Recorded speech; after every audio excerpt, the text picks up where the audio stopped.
Hallelujah. So, indeed, that our God is a holy God, the God whom we serve.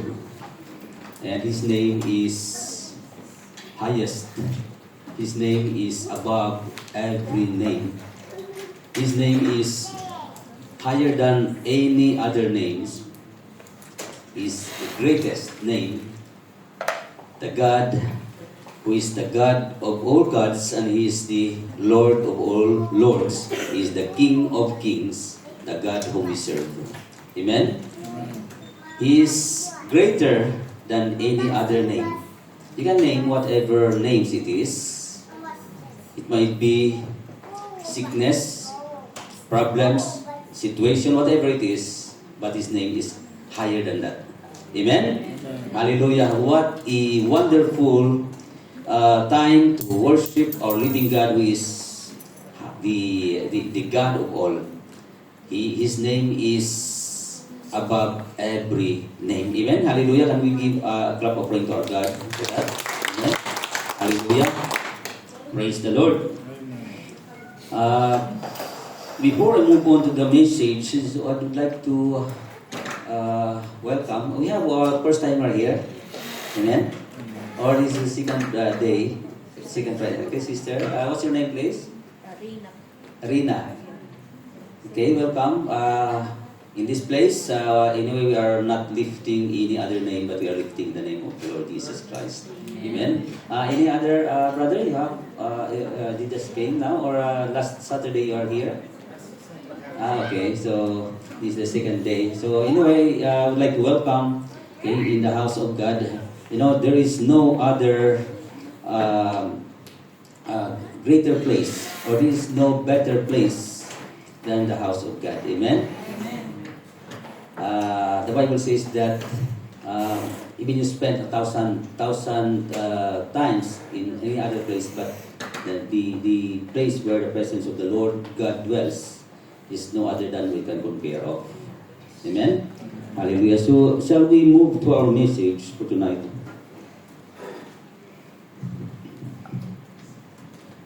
If you have the Bible with you, can you turn with me to the book of Acts?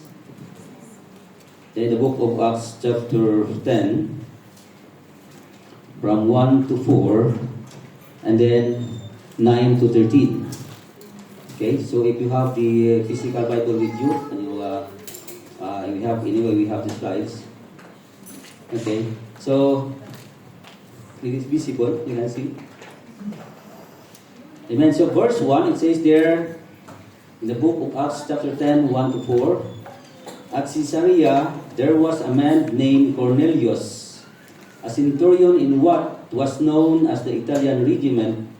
He and all his family were devout and God-fearing, and he gave generously to those in need and prayed to God regularly. And one day, at about 3 in the afternoon, he had a vision, and he distinctly saw an angel of God who came to him and said, "Cornelius." And Cornelius stared at him in fear. "What is it, Lord?" And he asked. The angel answered, "Your prayers and gift to the poor have come up as a memorial offering before God." In verse 9, about noon, the following day, as they were on their journey and approaching to the city, Peter went up on the roof to pray, and he became hungry and wanted something to eat. And while the meal was being prepared, he fell into a trance, and he saw heaven opened, and something like a large sheet being let down to earth by its four corners, and it contained all kinds of four-footed animals as well as reptiles and birds. Then a voice told him, "Get up, Peter, kill and eat." Shall we close our eyes and let's pray? Father, we thank you, O God, for this time, O God, that once you gather us again in this place, O Lord God, to learn what you are trying to tell us tonight, O God. Lord Almighty, we pray that you may speak to us, O Lord, to each and every one of your people who are here tonight, Lord God, that your very words Lord God, that you are going to speak to us, O God, it will penetrate into our hearts, O God, in Jesus' name. Lord Almighty, we pray that you may use me just a mouthpiece, O God, for your word to be delivered, O God, in Jesus' name. Lord God, we commit this unto thy hands. In Jesus' name we pray. Amen and amen. Hallelujah. So now, in the passage that we have read, you can see that God arranged the meeting of pagan centurion with and about Jewish followers of Christ, and nothing we would doubt that God did it. Ang Panginoon po ang gumawa. Okay?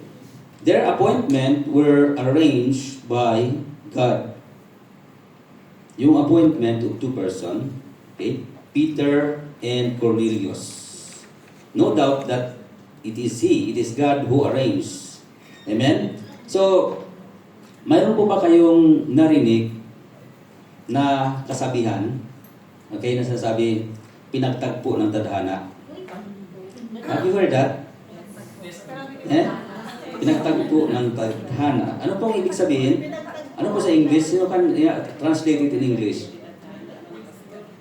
Since there was met by destiny. Tama ba?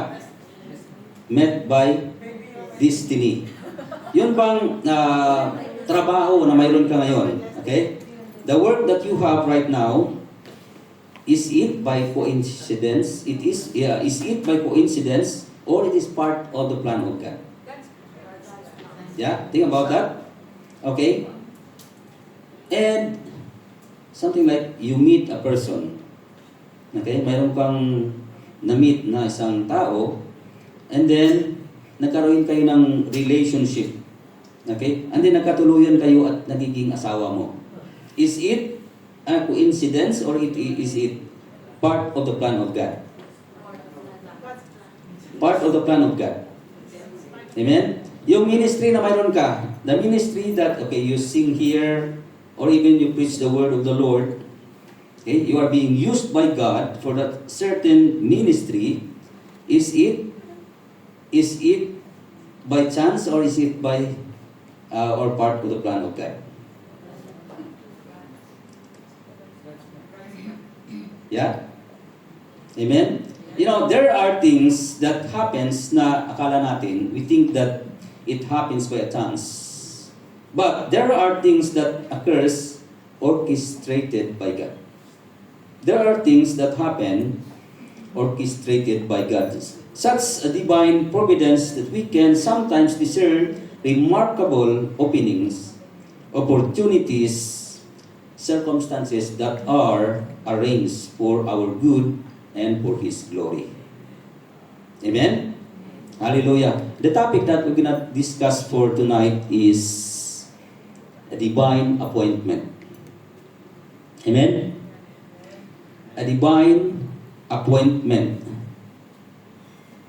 You know, God can work. You know, I believe that you are here tonight and it's something like an appointment that you are here. And it is not that you just like it, you just want it, but it is really will of the Lord that you will be here. Amen? And this meeting is a divine meeting with God. Amen? Hallelujah. It's not that you come here to meet your sister, to meet yung kakilala mo, gusto mo lang makita. No, you came here for a purpose that, okay, it is a meeting or a divine meeting with God. Amen?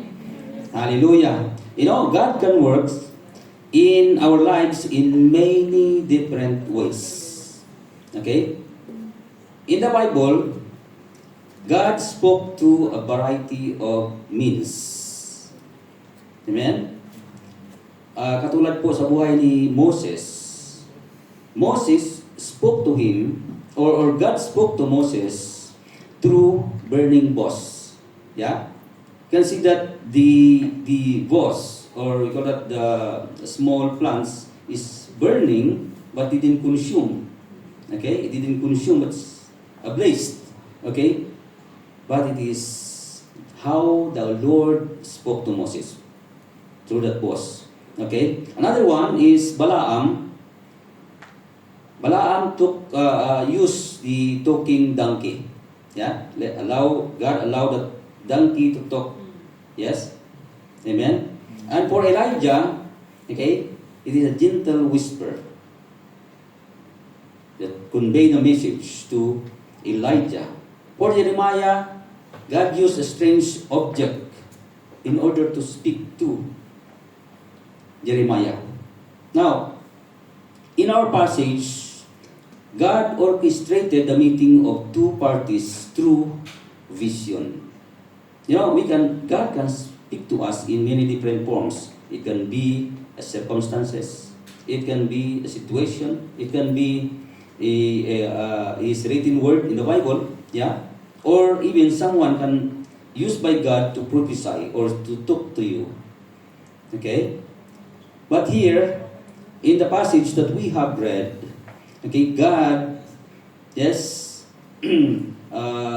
speak through vision. Okay, now, point number one I want to share to you is that the meeting is orchestrated by God. The meeting of two person. Okay, the name is Peter and Cornelius. Amen? Now here, God arranged the meeting through visions. First to Cornelius. Cornelius saw a vision, and then Peter. So both of them have seen a vision that indeed to meet up each other. Okay?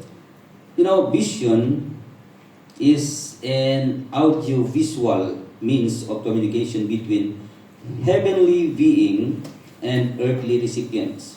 Okay? A perceptual experience of seeing something. Like you see something or you have seen something through when you get a trance or just asleep for a while, it's enough, and then you saw something.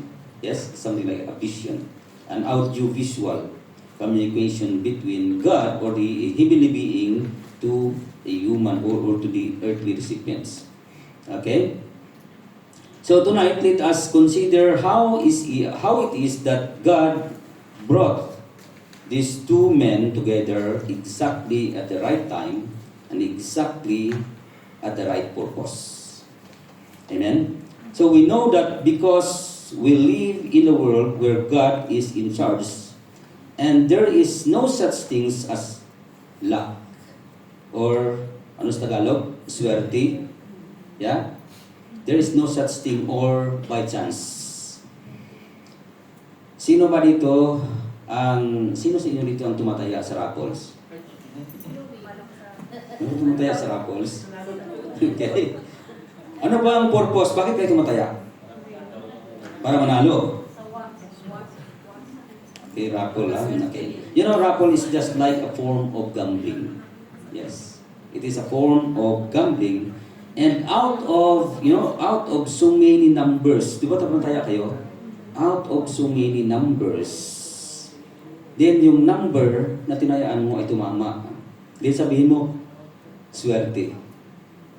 Meron po tumatawag na swerte. Di ba? Tumama yung number mo, swerte. You know, in God's kingdom, there is no such things as swerte. Wala akong swerte sa karya ng Diyos. Okay? We are not to believe as swerte, but we believe blessings from God. Amen? Mayroong dumarating sa buhay mo, okay? It might be material things, it might be money, it might be work, it might be, okay? Whatever it is, you name it. But it is not swerte. But it is blessings from the Lord. God has a power to give blessings to the one whom He delights. Amen? There is no such things swerte. Kasi pagka tumaya ka sa rapol, tumama ka swerte. But in God, there is no swerte. That's like that. Amen? Hallelujah. You know, each movement of our our lives is arranged ultimately for a good purpose. Except if you are doing your own against God's purpose or the purpose of God. Amen? Bawat galaw ng ating buhay, bawat yung kahinatnan ng ating buhay, okay, it is arranged ultimately for good purpose. Ang nais ng Panginoon, God wants everyone to go on the course in line to the purpose of God. Yes, God wanted us to have the pace in line to the will of the Lord. Okay? But there are people who are trying to deviate their own way. Right? Yes? So, it says there that each movement of our lives is arranged ultimately for good purpose, except that you are doing your own against the good purpose of God. So, we can consider some questions, okay, in order for us to have a deeper understanding of God's plan and purpose for our lives. Yung mga katanungan, kinatulad ng, what is God doing in my life? Have you ever asked that question? What God is doing in my life? Why are we in this place? Yung mga katanungan na ganun, bakit po ako nandito? Have you ever experienced it or have you ever asked it in yourself? Okay? Bakit nga po ba ako nandito sa UAA? Yeah? You know, I myself, I spent here, Sister Annie before asked me here, there, how many years I spent here already. You know, I spent here almost 31 years now already. So long. Yeah? Since 1994 until now.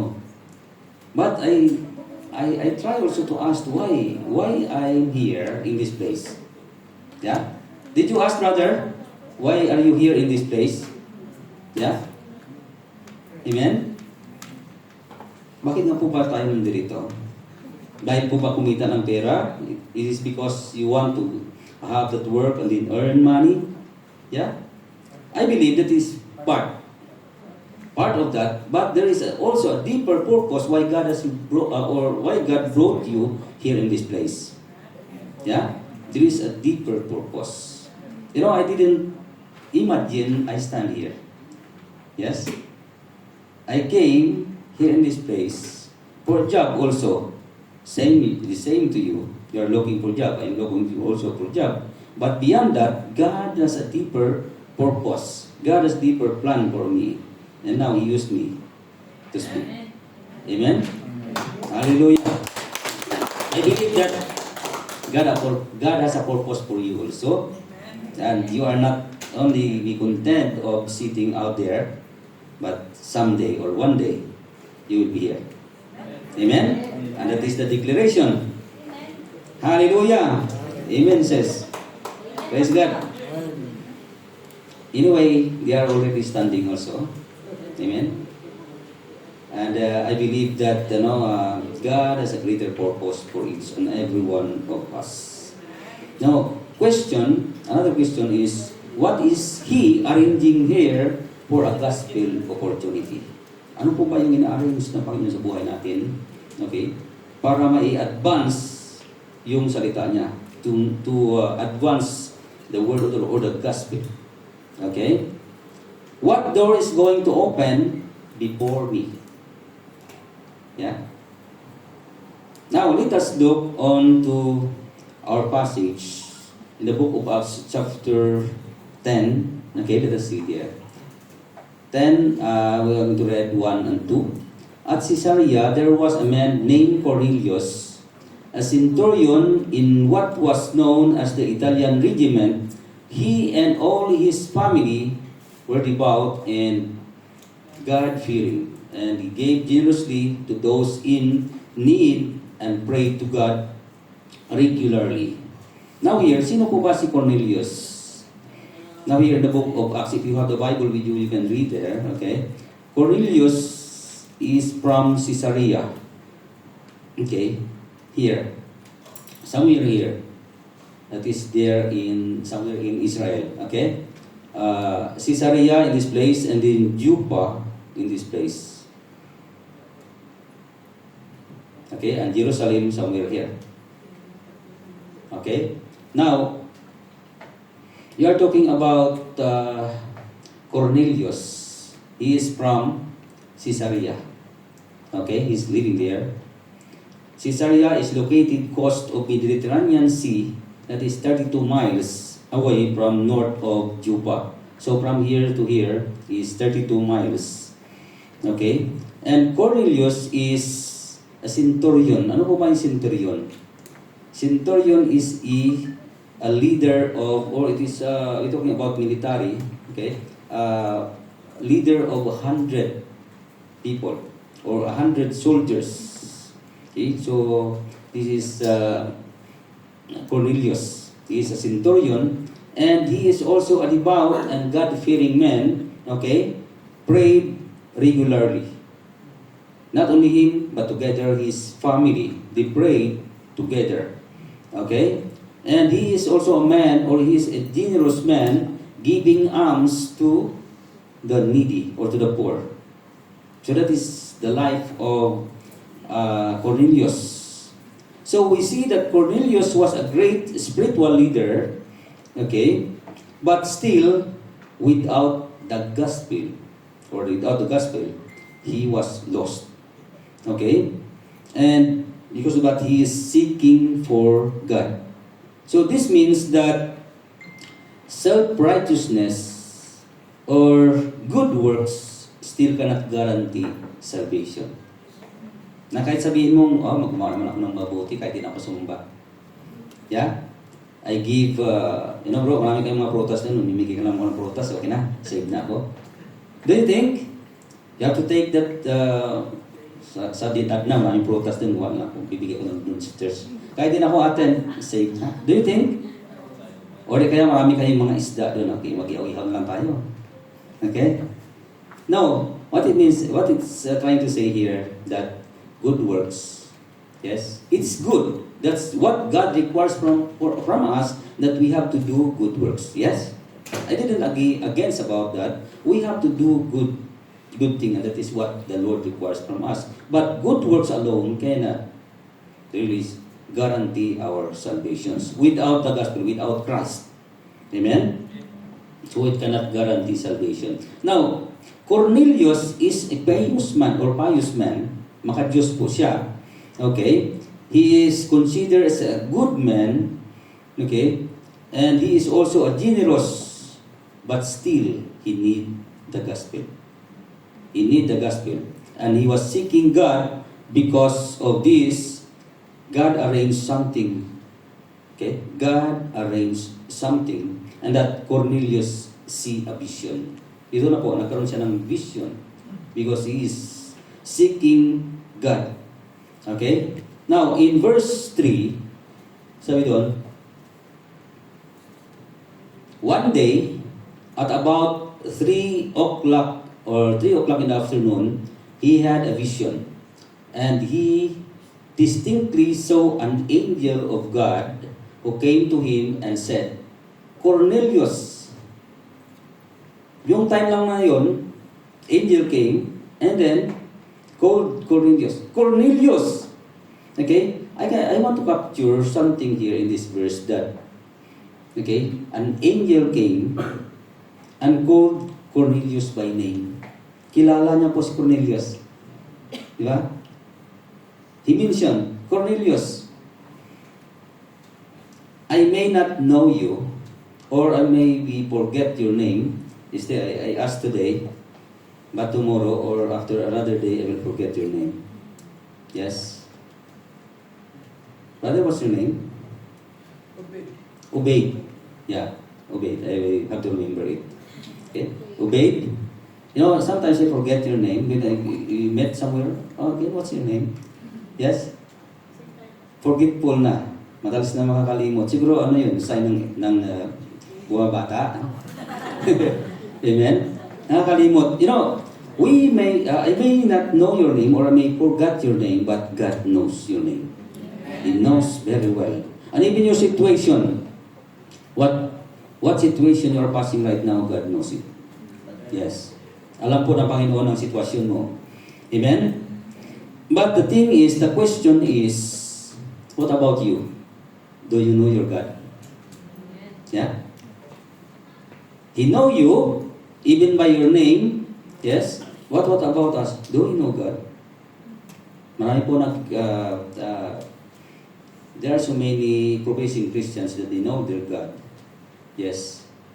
But the thing is, the life, how they live. You know, we can say that you know your God by the way how you live. The life, how you live. Amen? So here, most often time, we respond to situations in fear. Pagka may mga ibang sitwasyon nang nagaganap sa ating buhay, difficult situations, problems that comes along the way, then we respond in fear. Natatakot po tayo. Okay? Why? It is because we don't fully know who our God is. Alam mo, pagka alam mo, talaga kung sino ang Diyos na Panginoon, if you know really who your God, whom you serve is, then you will not fear. Because the God whom you serve, what's the lyrics of the song that says, your name is the highest, your name is the greatest, di ba? And He, ano it says? He stands above them all. That's what I say before, that you name it, whatever it is. If you have in the situation right now that is so difficult for you to overcome, or you might have problems with regards to your finances, your relationship with your family, or your works, okay, beyond your control. Name it, whatever. You can name whatever names it is, or sickness. But you know, the name of the Lord is higher than that name. Amen? Lakpakan po natin ang Panginoon. He is the highest. He is the greatest. And His name stand above them all. Amen? Hallelujah. Praise God. So now here, when the angel of God called Cornelius, ano pong ginawa ni Cornelius? He responded to it. Cornelius responded, what is it, Lord? Because he said, calling, Cornelius! Kilala ka? Kilala ko na pa? Sino yun? What is it, Lord? That's what Cornelius said. So, have you ever experienced calling someone? Naranasan mo ba na tumatawag ka? Okay? You are calling someone, although you know you have been heard. Narinig ka naman, but no response. Naranasan mo yun? You are calling somebody, you called his name or her name, but didn't respond. Parang ang lang tao doon, nagbibingi-bingian lang. Baka. Wag kang lilingon, baka maniningil yun, ha? May utang pala. Amen? So, marami pong ganon, okay? Naririnig pero hindi nagre-response. Parang nagbibingi-bingian, okay? So, yung mensahe po ay hindi makonvey. Okay? When God is calling you, it's something that, yeah, you heard it, but you didn't respond. Nagbibingi-bingian ka lang. Yes. So, what happened? That message will not be conveyed to you. Kasi mayroon palang mensahe na dapat ihatid sa iyo. There's a message that wanted to convey to you but you did not respond. Yeah? Now, when Cornelius responded, he said, what is it, Lord? Then an angel of God conveyed that message to Cornelius saying, your prayer. Ito pala yung sabi niya, your prayer had come up to God. Yes? Your prayer and your giving, okay, has come up to God.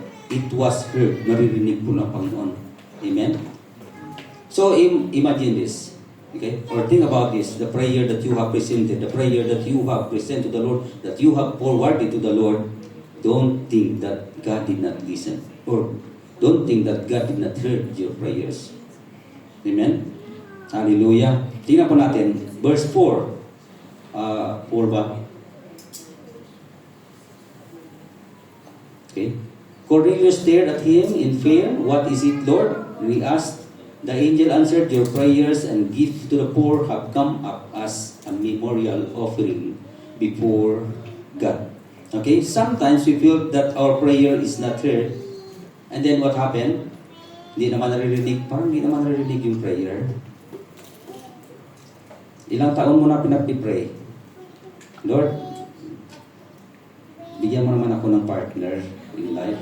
Ilang taon mo na pinag-pray? Hanggang ngayon parang wala pa, Lord.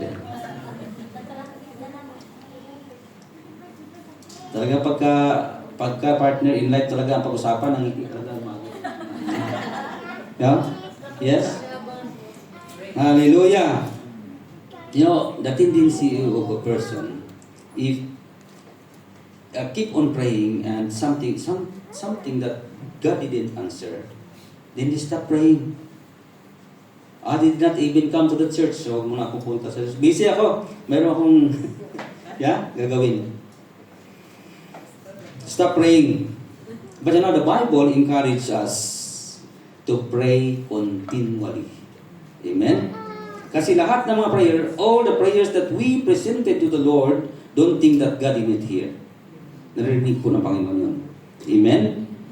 You know, God is listening to your prayer. Sabi po doon sa 1 John chapter 5 verse 14 to 15, it says there, this is the confidence that we have in Him that when we pray, He listens. Tingnan mo sa Bible mo. 1 John 5:14 to 15. That when you pray, God hears. And when He hears, He listens and He answers. Amen? Ensure that yung prayer naman natin po ay ayon doon sa salita ng Panginoon. Because if you pray in line, in tune, and according to the will of the Lord, sure that He gonna answer. Kasi pagka salungat naman doon sa gusto ng Diyos, I don't think that God will grant it. Amen? Hallelujah. So, now here, the good thing that we have, the good thing that we have done, yung mga givings po natin, our givings, our good or good works that we have done, okay, it comes up or come up before God as a memorial offering. That's what He said there. Okay? As a memorial offering before God. Yun yung alam mo, saan yung offering box natin? Tinitingnan po ng Panginoon yung mga kamay na naglalagay. Yes? God saw. There is a parable that says there, God is looking to the offering of the widow and the offering of the rich man. Is there. So it means to say that God is looking. The good thing that you are doing, yung mga ginagawa po natin, God is recording it. Amen? Hindi nakakalimutan ng Panginoon ang lahat ng mga ginagawa natin na kabutihan. It is recorded. Amen? Kaya huwag tayong magsawa. Sabi po sa Bible, the Bible says in Galatians chapter 6 verse 9, that do not be weary of doing good. Yes? For, in due time, you will reap if we do not lose heart. Amen? So yung mga magagandang ginagawa po natin, continue on doing good. Amen? Because it is recorded, it comes up as a memorial offering before God. Amen? Kaya huwag tayong magsawa sa kagawa ng kabutihan.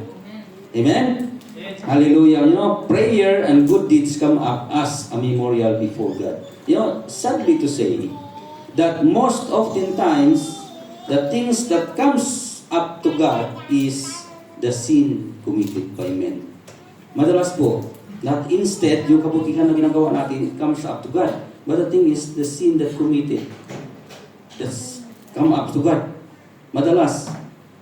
Okay? Tingnan po natin, Genesis chapter, what happened during that time. In Genesis chapter 6 verse 5, the Lord saw how great the wickedness of the human race had become on earth, and that every inclination of the thoughts of the human heart was only evil at the time. Okay? It comes up. God saw. See there. God saw. Nakita po ng Panginoon ang ginagawa ng kasamaan. Na dapat, yung kabutihan nakikita ng Diyos. Kaya ang kasamaan nakikita ng Diyos. The wickedness of men. God was so grieved to see the sinfulness of man, so He was so sorry. Okay? Kasi yung nakikita ng Diyos. Okay? Sinfulness man He was so sorry. kasi yung nakikita ng Diyos yung kanilang mga ginagawa. Siguro pag nakita ng Panginoon, if God see, yes, I'm sure that God is watching over us. Those people who are doing bad, stealing, killing, okay, and then oppressing others, God saw it. Yes, and He is so grievous about that. Amen? Genesis chapter 18, verse 20 to 21, this is there. Then the Lord said, the outcry against Sodom and Gomorrah is so great and their sin so grievous that I will go down and see if what they have done is as bad as the outcry that has reached me. Nakaparating sa Panginoon. Okay? If not, I will know. Okay? So this is what happened. Okay? Grievous sinfulness of men have reached to God instead of good thing. Na dapat yung kabutihan. Okay? Ipadala natin, ipakita natin sa Panginoon. Hallelujah. You know, masamang gawain ay nakakarating sa Panginoon na dapat ang ipaabot po natin sa Diyos ay yung mabubuti na gawa at hindi yung kasalanan. Amen? It's supposed to be, it is the good things. And that is what God expecting from us. Amen? Sino ba yung ama na matutuwa na mabalitaan yung anak na gumawa naman ng kasamaan? Sino yung may mga anak dito? And then makita mo yung anak mo gumawa ng masama. Do you think that you are happy? You will not be happy. Yes? Yung man may kasuntukan na naman anak mo sa eskwelahan. Yeah? Then it will bring sorrow. Now, what happened in the Bible, in the life of Eli? Eli was a high priest and may dalawa siyang anak, si Hophni and Phinehas. Okay? His two sons were wicked. Although he is a high priest serving the temple, and also his two sons is also the priest of the temple. They're serving the Lord. But the thing is, the two sons of him doing wicked things against the sight of God. Two sons of him sleeping with a woman serving the temple. And it really detestable before the Lord. Yeah? In contrast to this, Cornelius, the life of Cornelius. Cornelius prayed and do good before the Lord. Okay? And good deeds have reached up before the Lord. Nakita po ng Panginoon. Kaya nga po sabi niya kanina, your prayer and your giving have reached unto me. Okay? Kaya nga pinadala siya, binigyan siya ng vision. Okay? So Cornelius is searching for God. His prayer and giving came up, okay, before God, and because of that, God arranged a divine appointment with Peter for Cornelius. There is a vision, okay, that's shown to Cornelius. So this proved that God truly isn't willing that any should perish, but all should come to repentance and be saved. Hindi po nais ng Panginoon na tayo ay mapapalayo at mawawala. But God wanted each and every one of us come to repentance and be saved. Nais ng Diyos na tayo lahat ay mga ligtas. Amen? So, here, the angel told Cornelius to send his men to Joppa, where Peter was, who can speak to him the gospel. Peter was living in Joppa, Cornelius in Caesarea, and God gave him a vision, okay, about Peter. Send your men to Joppa and take that Peter so that he can give a message, a word of God to you. So what happened? Cornelius sent men to Joppa to get, okay, Peter, who can speak to him the gospel. So while the men went to Joppa, Peter had a vision. See? Another vision. Cornelius received the vision from the Lord, and then on the other side, Peter also received a vision from the Lord. Okay? What is there in verse 9 and 10? Up to 15. About noon the following day, as they were on their journey and approaching the city, Peter went up on the roof to pray. He became hungry and wanted something to eat. While the meal was being prepared, he fell into trance. Ano ba yung trance? Naidlip. Okay? Idlip siya habang nag-aantay ng pagkain. Kaya gutom na. So he saw heaven opened and something like a large sheet. Parang ano tawag doon? I don't know how this sheet in the Tagalog. Sorry po? Parang papel, yeah. Let down from heaven to earth by its four corners. It contained all kinds of four-footed animals as well as reptiles and birds. This is talking about the unclean animal. Okay? Then, a voice told him, "Get up, Peter, kill and eat." Unclean animal. Okay? Kill and eat. "Surely not, Lord," Peter replied. "I have never eaten anything impure or unclean." Then the voice spoke to him a second time, "Do not call anything impure that God has made clean." Yeah? So here, Peter fell into trance, naidlip siya, and he saw a vision about unclean animals, reptiles, birds. Okay? So the voice said, "Peter, kill and eat." You know, the vision that he saw, Peter saw a vision, and that vision is not merely talking about eating unclean food. Okay? It is not all about eating unclean food as what the Bible talking about in the book of Leviticus chapter 11, because mayroon talagang mga unclean food na hindi dapat kainin. Okay? When you read in Leviticus chapter 11, there are many unclean animals that not supposed to be eaten. Okay? But this actually concerning the Gentiles, talking about people here. Okay? Talking about the Gentiles considered to be unclean as per the belief of the Jews. Okay? For the Jews, they did not associate with the Gentiles to avoid defilement. Hindi siya they did not mingle with the Gentiles, okay? But Peter heard the voice, "Do not call unclean what God has already cleansed." Okay? In verse 17, tingnan po natin, verse 17 to 20. While Peter was wondering about the meaning of the vision, the men sent by Cornelius found out where Simon's house was and stopped at the gate. And they called out, asking if Simon, who was known as Peter, was staying there. So while Peter was still thinking about the vision, the Spirit said to him, "Simon, 3 men are looking for you." Okay? So he get up and go downstairs. Do not hesitate to go with them, for I have sent them. Tingnan po natin.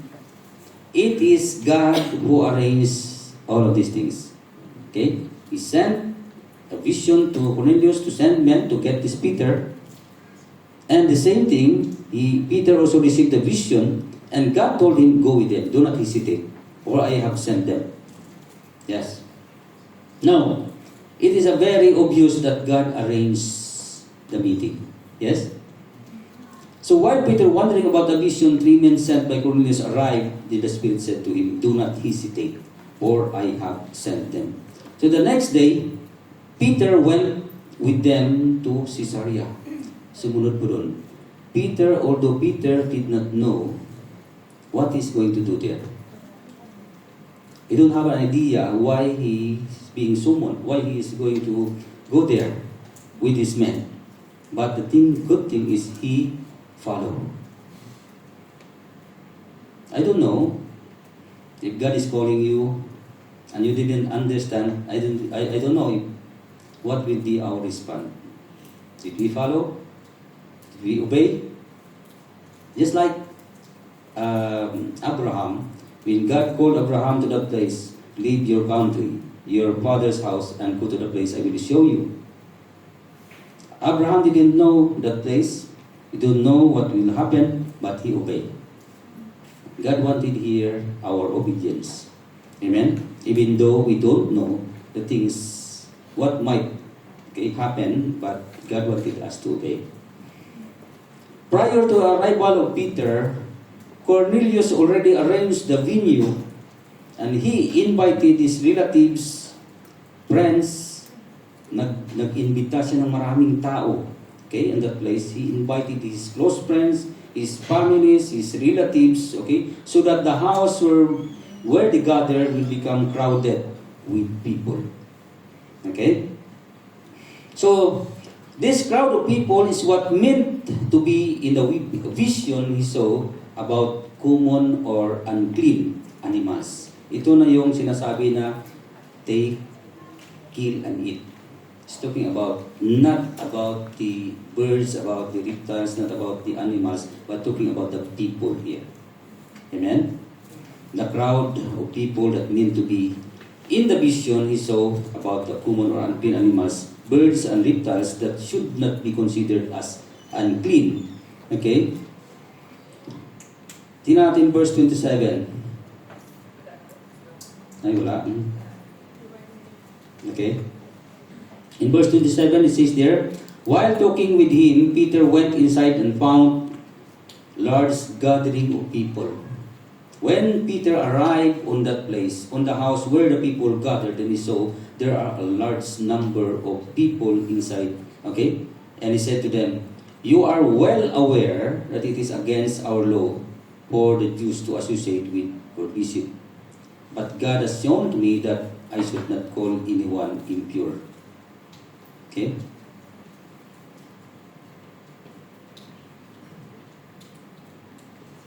Now.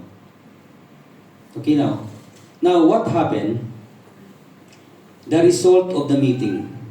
Okay? Divine meeting having a momentous results. Okay? When the Lord God gave a vision and he called Peter to go to that place, what you can see, momentous result. Then Peter invited the men, sabi dito, into the house to be his guest. The next day, Peter started out with them, and some of the believers from Joppa went along. The following day, he arrived in Caesarea. Cornelius was expecting them and had called together his relatives, his close friends, in order for the house to be filled with people. So prior to that arrival, Cornelius already arranged, okay, that place. So crowd of people crowded on that place waiting for Peter.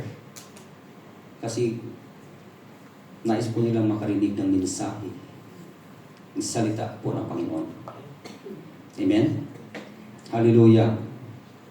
So as Peter went inside, a large crowd of people were gathering, waiting for him. So Peter asked, I may know what? Okay? What reason you have sent for me? Okay? And Cornelius answered, concerning the vision he saw, and he promptly responded to the voice he heard. He sent men to Joppa to take men named by the name of Simon Peter, so he can speak to those people who are there. Okay? So he sent to you immediately to hear all the things commanded you by God. So Cornelius acted immediately. He acted immediately to take an effort to take Peter. Okay, on that place, only to hear the word of the Lord. Amen? So many of us take an effort. Okay? Travel from the current place. We take an effort just to come in this place to hear the message. Right? Some of you came from Dadna. Pastor Serapin is not here, but he used to come from Abu Dhabi. Yes, take an effort. Some of us were, lack of sleep. Galing po sa trabaho. Okay, some of us were tired. But you take this precious time just to hear the word of the Lord. Amen? So that's what happened there. They gathered together in order to hear the word of the Lord through Peter. Peter addressed the people and said, Peter began to speak. I now realize how true it is that God does not show favoritism. God did not show favoritism but accept from every nation the one who fears Him and does what is right. Okay? So ang ating Diyos ay walang tinatanggi o walang tinatangi. Wala po siyang pinipili. No matter what race, nationality, color, language, God did not show favoritism. How I say? Favoritism. Alam mo yung dila ng Bisaya, no? Amen? Pagpasensyahan nyo. Kaya buti na pagka mag-migrate na ako sa sa Europe. Okay, amen? So now, while Peter was speaking these words, the Holy Spirit came on all who heard the message. The Spirit of the Lord poured out in the midst of the people. Amen? And the gift of the Holy Spirit had poured out even to the Gentiles. Okay? And a great numbers of Gentiles heard the word of the Lord and were baptized that day. And great number of people were saved. Yun po ang kabutihan. That why God or why vision had been given to Peter. Vision had been given to Cornelius because there are many people are waiting there to hear the message. Amen? So, in conclusion, okay, can I ask the music team, please? Okay. Now here, we can see that Cornelius and Peter were very different people, but God's plan include both of them. Okay? Peter or Cornelius need Peter. Cornelius need Peter in order to hear the gospel and know the way of salvation. On the other hand, Peter need Cornelius. Para ba walang iniwan? Hindi pwede na ako lang po dito. Then who will listen? Pwede ba yun? Ako lang yung mag-preach ito, wala kayo dyan. I need you, and the same time, you need me also. Amen? Hallelujah! Praise God. Peter need Cornelius in order to know that Gentiles were included in God's plan of salvation. Don't think that salvation is only for the Jewish people. Don't think that salvation is only for Filipino people. Is it God whom we serve is the God of all races? Where are you from, brother? Which country? Ghana. And we have Uganda, okay? And we have also Cameroon. Okay? Cameroon, Africa, or Nigeria. So don't think that God is only for Cameroon or for Uganda, for Ugandan people. No, but God is for all. Amen? He is also the God of Chinese people. He is also the God of Arabic people. He is also the God of American people or Russian. Amen? That's why He said, for God so loved the world that He gave His only begotten Son. Amen? He is the God of all human race, that He wanted everyone to come to Him in repentance and be saved. Amen? You and other believers needed each other to understand how God's work. Amen? God make it clear that the good news of Christ is for everyone. Christ died for everyone and His love is for everyone. Hindi po siya nagtatangi. He loved all of us. Amen? That's why He died on the cross. Jesus died on the cross for you and for me. So we should not allow any barrier, language, culture, race, status in life that keeps us from telling about Christ. lahat po tayo ay nais ng Diyos na mga ligtas. In Jesus Christ's name. So shall we stand and let's pray.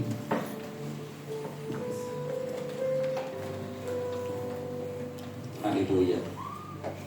You know, God loves every one of us. Mahal po tayo ng Panginoon. That's the reason why Jesus Christ go that way. That instead not. Sometimes we didn't understand the way of God. When He make arrangement, when He made a meeting, this place is our meeting for tonight. We meet in this place. Amen? And this is not only by chance, it is not by coincidence, it is not swerte, but this is the will of God for us to be here. Or any place where we gather, it is the will of the Lord for us, in order for His word to be preached.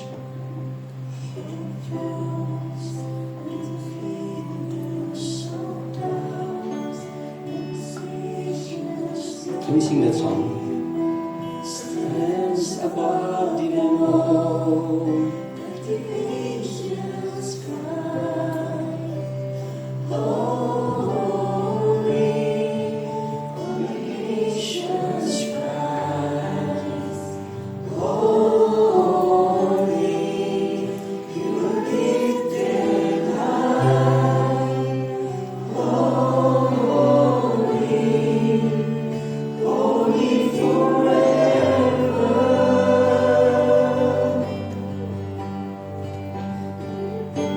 All sing, holy, to the kings of kings. Holy, you will always be. Holy forever. You know, God told Peter that he should not call unclean or common what God has already cleansed. We are all committed sins. Lahat po tayo nagkakasala, nagkakamali. We have done things that is not right before God. And we offended Him. We hurt Him in so many ways. But God also has a power to cleanse us. The only thing that we can do is just to come to Him, repent, and He gonna cleanse us.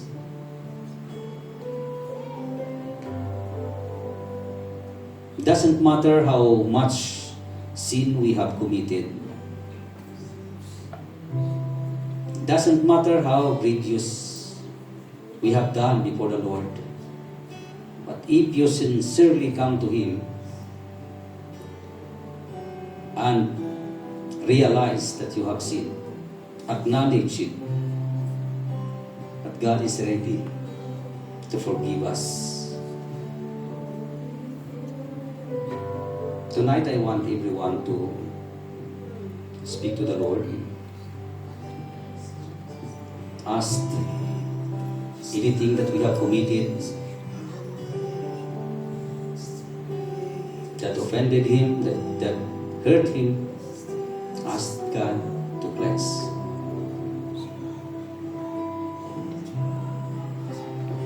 Anyone here did not yet receive the Lord, or anyone here just a first timer, you just come and you will pray.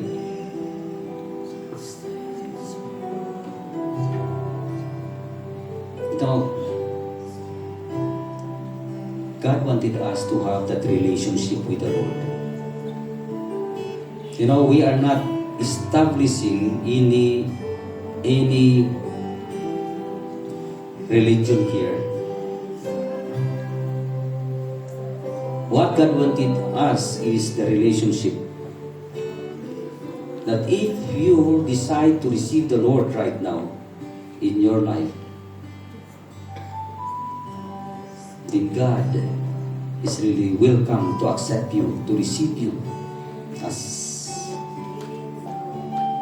His sons and daughters of Him.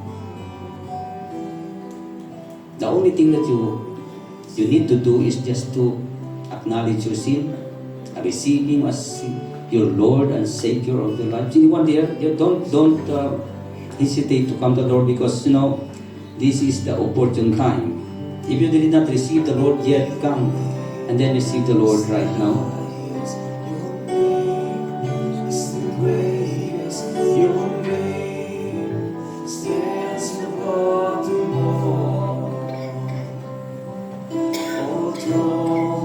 Hallelujah. So powers and positions, your name stands above them all, and the angels cry. The Bible says that even single person who come to the Lord, even one sinner who repent, that angels in heaven are rejoicing to see.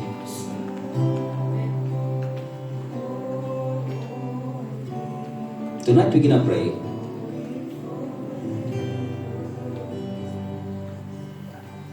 Hallelujah.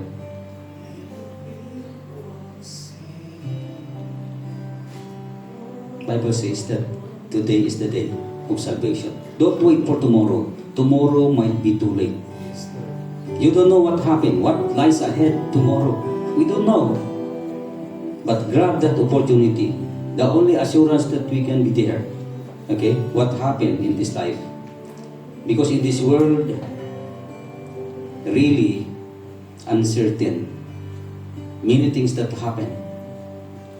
We don't know, and we are not the one who hold things. We are not the one who holds circumstances, situations. But it is He.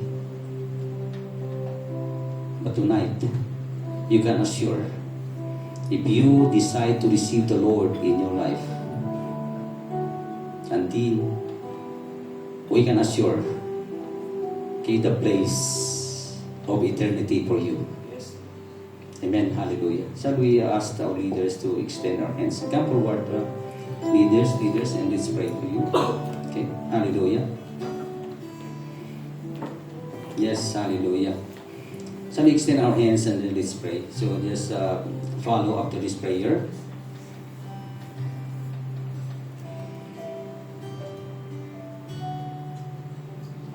Just personalize this prayer, just like you are talking to God by yourself. Let's pray. Father, I accept and realize that I am a sinner. I sinned against you. In so many ways, I hurt you. Lord, I'm here tonight, and I ask to forgive me from my sin. Cleanse me from all the sins that I have committed.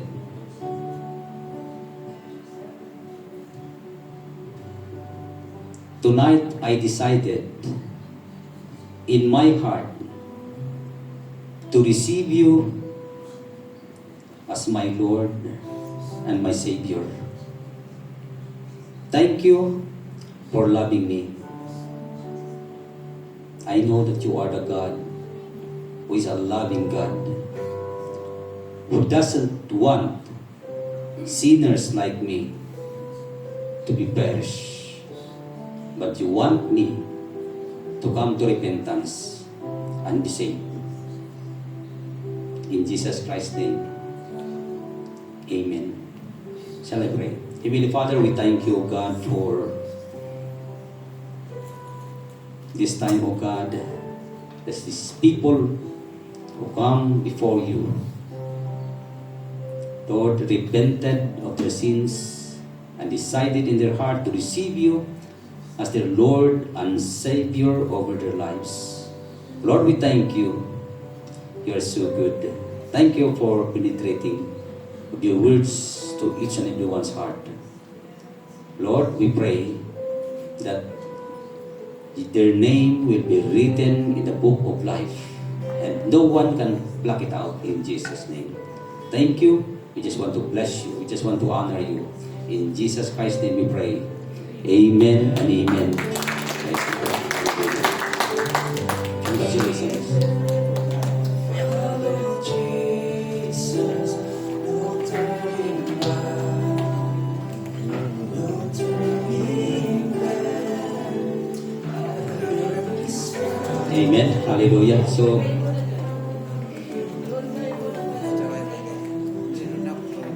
tonight is the first Friday of the first Saturday of the month. So we take our seats.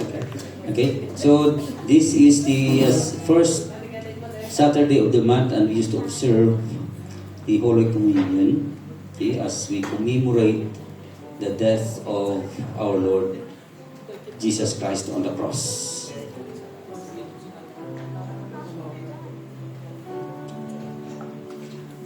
Amen. So as we prepare our elements,